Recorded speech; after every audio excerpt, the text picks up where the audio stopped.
അർച്ചനയുടെ സംസാരം വിഷം പടർത്താൻ തുടങ്ങിയതോടെ മായ വല്ലാതെ വീർപ്പുമുട്ടി. ഒരു ദിവസം വൈകുന്നേരം അച്ഛൻ രാഘവൻ നായർ ഉമ്മറത്ത് തനിച്ചിരിക്കുന്നത് കണ്ടപ്പോൾ മായ പതുക്കെ അടുത്തു ചെന്നു. തന്റെ മനസ്സിലെ ഭാരം ഒഴിഞ്ഞാൽ അവൾക്ക് മറ്റാരുമില്ലായിരുന്നു. അച്ഛാ, അർച്ചന ഓരോന്ന് പറയുന്നത് അച്ഛൻ കേൾക്കുന്നില്ലേ? എനിക്കൊരു സുഹൃത്തുണ്ടെങ്കിൽ അതിലെന്താ എത്ര വലിയ തെറ്റ്? എനിക്ക് കുറച്ച് സമാധാനം കിട്ടുന്നത് അവനോട് സംസാരിക്കുമ്പോഴാണ്. രാഘവൻ നായർ മകളുടെ മുഖത്തേക്ക് നോക്കി. അദ്ദേഹത്തിന്റെ കണ്ണുകളിൽ സങ്കടമായിരുന്നു. മോളെ, അർച്ചന പറയുന്നത് നീ കാര്യമാക്കണ്ട. പക്ഷെ നാട്ടുകാർ ഓരോന്ന് പറയുമ്പോൾ നിനക്കൊരു ജീവിതം ഇനിയും ബാക്കിയുണ്ട്. അത് പാഴാക്കരുത്. കുറച്ച് ദിവസങ്ങൾക്ക് ശേഷം മായ ഓഫീസിലിരിക്കുമ്പോൾ അബി അവളെ കാണാൻ വന്നു. അന്ന് മായ തൻ്റെ ജീവിതത്തിലെ എല്ലാ കാര്യങ്ങളും, സിദ്ധുവിൻ്റെ ചതിയും കോടതിയിലെ പോരാട്ടവും ആദിയുടെ ജനനവും വളരെ ലൗകികമായി അവനോട് പറഞ്ഞു. അബി എല്ലാം ശ്രദ്ധയോടെ കേട്ടിരുന്നു. മായെ, നീ അനുഭവിച്ചതൊന്നും നിന്റെ തെറ്റല്ല. നിനക്ക് ഇനിയും സന്തോഷിക്കാൻ അവകാശമുണ്ട്. അബി പതുക്കെ അവളുടെ കൈകളിൽ തൊട്ടു. പിന്നീടുള്ള ദിവസങ്ങളിൽ അവരുടെ സംഭാഷണങ്ങളിൽ ഒരു പുതിയ താളം വന്നു. ഒരു രാത്രി ഫോണിൽ സംസാരിക്കുമ്പോൾ അബി തൻ്റെ ഉള്ളിലെ കാര്യം തുറന്നു പറഞ്ഞു. മായ, എനിക്ക് നിന്നോട് പണ്ടേ ഒരു ഇഷ്ടമുണ്ടായിരുന്നു. പക്ഷെ അന്നത് പറയാൻ എനിക്ക് പേടിയായിരുന്നു. ഇന്ന് നീ ഒറ്റയ്ക്കല്ല എന്നെനിക്കറിയാം. എനിക്ക് നിന്നെ ഇഷ്ടമാണ് മായേ. നിന്നെയും നിന്റെ കുഞ്ഞിനെയും എനിക്ക് പൊന്നു പോലെ നോക്കണം. മായ ഒരു നിമിഷം സ്തംഭിച്ചു പോയി. അബി, നീ എന്തു പറയുകയാണ്? എനിക്കൊരു കുഞ്ഞുണ്ട്. ഒരു വിവാഹമോചിതയാണ് ഞാൻ. നിന്റെ വീട്ടുകാർ ഇതൊക്കെ സമ്മതിക്കുമോ? നിനക്ക് ഇതുവരെ കല്യാണം കഴിയാത്തതല്ലേ? നിനക്ക് നല്ലൊരു ആലോചന വന്നുകൂടെ? അബിയുടെ സ്വരത്തിൽ ഉറപ്പുണ്ടായിരുന്നു. മായി, കുഞ്ഞുണ്ടെന്നത് എനിക്കൊരു തടസ്സമല്ല. ആദ്യം നിന്റെ മകനാണെങ്കിൽ അവൻ എൻ്റെയും മകനാണ്. ഒരു കുഞ്ഞുള്ള കാര്യം ഞാൻ മറന്നിട്ടില്ല. മറിച്ച് ആ കുഞ്ഞിനെയും കൂടി സ്നേഹിക്കാൻ കഴിയുമെന്ന് ഉറപ്പുള്ളത് കൊണ്ടാണ് ഞാനത് ചോദിക്കുന്നത്. മായയുടെ കണ്ണുകൾ നിറഞ്ഞു. സിദ്ധുവിൽ നിന്ന് കേൾക്കാത്ത, അർച്ചനയിൽ നിന്ന് പ്രതീക്ഷിക്കാത്ത ആ കരുതൽ അബിയുടെ വാക്കുകളിൽ ഉണ്ടായിരുന്നു. എങ്കിലും അവൾക്ക് പേടിയായിരുന്നു. അബി, നമുക്ക് കുറച്ചുകൂടി സമയം വേണം. വീട്ടിലെ കാര്യങ്ങൾ അത്ര സുഖകരമല്ല. അർച്ചന ഇതറിഞ്ഞാൽ വലിയ പ്രശ്നമാകും. നമുക്ക് സാവകാശം നീങ്ങാമായി. നിന്റെ സമ്മതമില്ലാതെ ഞാൻ ഒന്നും ചെയ്യില്ല. അബി ആശ്വസിച്ചു. അബിയും മായയും തമ്മിലുള്ള ഈ പുതിയ ബന്ധം പ്രണയമായി വളരുകയായിരുന്നു. ഫോൺ കോളുകളും ചെറിയ മെസ്സേജുകളും അവർക്ക് വലിയൊരു ആശ്വാസമായി. പക്ഷേ അർച്ചന വെറുതെ ഇരിക്കുകയായിരുന്നില്ല. മായയുടെ മുഖത്തെ മാറ്റവും ഫോണിലെ ചിരിയും കണ്ട് അർച്ചന ഉറപ്പിച്ചു, ഇതിന് പിന്നിൽ ആ അബി തന്നെയാണെന്ന്. ഒരു ദിവസം അർച്ചന രാഘവൻ നായരോട് പറഞ്ഞു. അച്ഛാ, ഞാൻ പറഞ്ഞത് കേട്ടില്ലല്ലോ. മായയുടെ പോക്കത്ര ശരിയല്ല. ആ കുഞ്ഞിനെ ഓർത്തെങ്കിലും അവൾക്ക് അല്പം മര്യാദ കാണിച്ചൂടെ? ഒരു അവിവാഹിതനായ ചെറുക്കനുമായി അവൾ ഇങ്ങനെ നടക്കുന്നത് കണ്ടാൽ നാട്ടുകാർ എന്തു പറയും?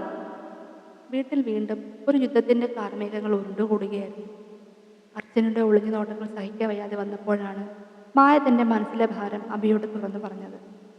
താൻ കാരണം തൻ്റെ വീട്ടിലെ സമാധാനം പോകുന്നത് മായയെ വല്ലാതെ വേദനിപ്പിച്ചു. എന്നാൽ അബിക്ക് ഇതിനൊരു പോംവഴി നേരത്തെ തന്നെ അറിയാമായിരുന്നു. ഒളിച്ചോടാനോ വീരുവാകാനോ അവൻ തയ്യാറല്ലായിരുന്നു.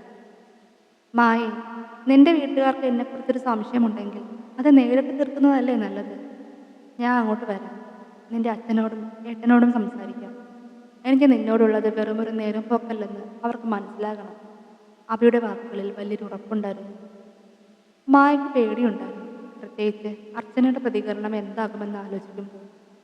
എങ്കിലും അബിയുടെ ആത്മവിശ്വാസം അവൾക്ക് കരുത്ത് നൽകി. അങ്ങനെ ഒരു ഞായറാഴ്ച വൈകുന്നേരം ആരും പ്രതീക്ഷിക്കാതെ ഒരു കാർ മായയുടെ വീടിന്റെ മുറ്റത്ത് വന്നു നിന്നു. കാറിൽ നിന്ന് അബി ഇറങ്ങുന്നത് കണ്ടപ്പോൾ ഉമ്മറത്തിരുന്ന രാഘവൻ നായർ ഒന്ന് അമ്പരന്നു. അടുക്കളയിൽ നിന്ന് ഓടി വന്ന അർച്ചനയുടെ കണ്ണുകൾ വിടർന്നു. അവൾക്ക് മനസ്സിലായി ഇത് മായയുടെ ആ ഫോൺ ഫ്രണ്ടാണെന്ന്. അബി പതുക്കെ ഉമ്മറത്തേക്ക് കയറി.